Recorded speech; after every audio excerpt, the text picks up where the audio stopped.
on an unknown topic. I'm sure it'll be very great. Please welcome Dr. Jim. Thank you very much.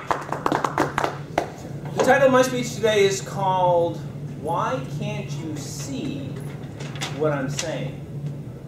So I have been married, I hope you're sitting down, for 25 years. As old as I am. Which is a really long time. You were born, we said, let's go get married. That'd be fantastic. That was pretty much the key for us.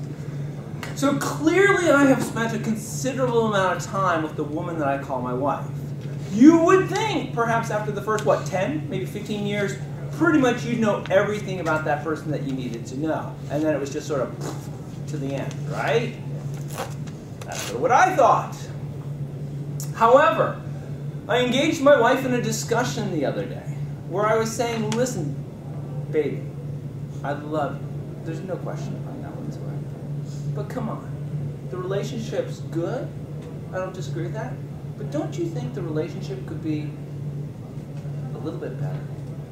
And if it was going to be a little bit better, don't you think that that's really your responsibility? And in fact, if you were going to make my relationship with you better, wouldn't it be better if you brought a little bit more imagination to the relationship? Now, mind you, this isn't the first time this conversation's gone down. It goes down about once a year or so, right? But anyway, apparently, 25 years was her limit for how many times she was going to put up with this type of conversation with her husband. So she looked directly at me in my eyes and she said, "You don't get it, do you? I'm having an affair." No, it wasn't anything like that, no.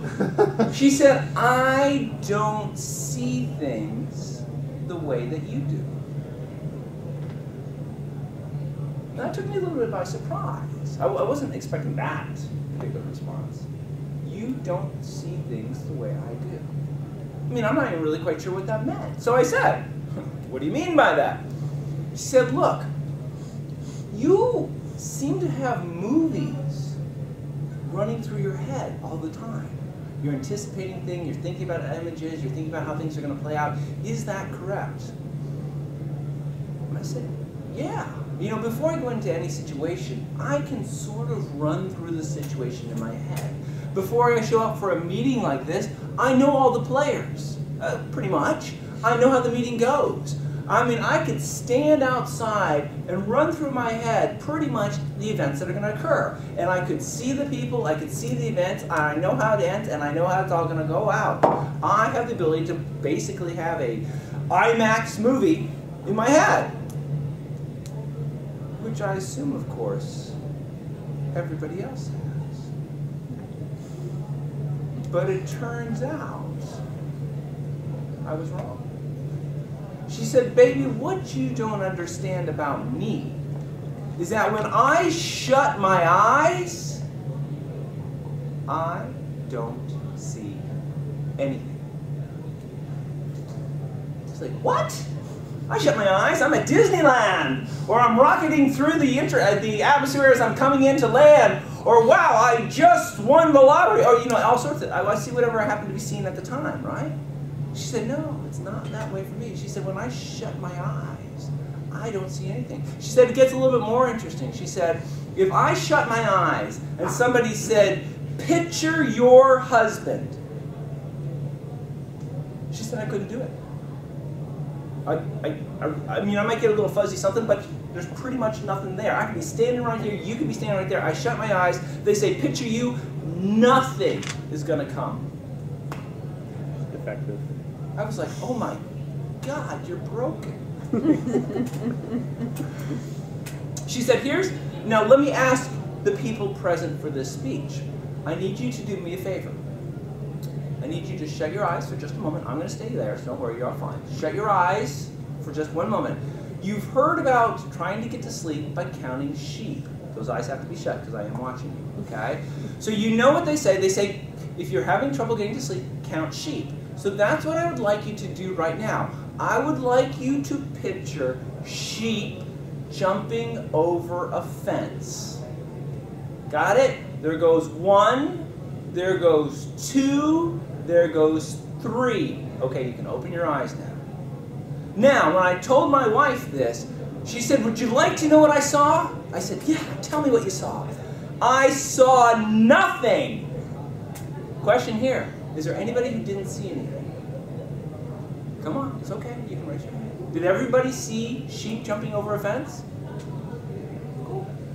I think there's roughly, I've done a little bit of online research here, about 2% of people don't have the ability to do mental visualization, which is what this is actually called. Okay? Cool, no problem whatsoever. You're not broken, you're not defective, it's just the way you're wired. But as a person who is highly wired for mental images, it turns out that ironically I seem to have married a person who doesn't have any of that. Well, all right, so what are the characteristics of people who can't imagine things? Well, my wife is very smart, did really great on the SATs, went to college, did well in college, does well in work, she's a very good problem solver, she's an excellent speller, okay, and she's very good with directions. So I was like, how do you do that? She said, look, you know, when it comes to like directions, I can't picture a map. She said, but I basically know where I want to go. So it's almost like a list that she sees. Gee, go to here, go to here, go to here, go to here, pow, you're there. I'm like, what? I got Google Maps in my brain. There's like a blue line that's telling me where I need to go. She said, yeah, I got none of that. Nope, not happening.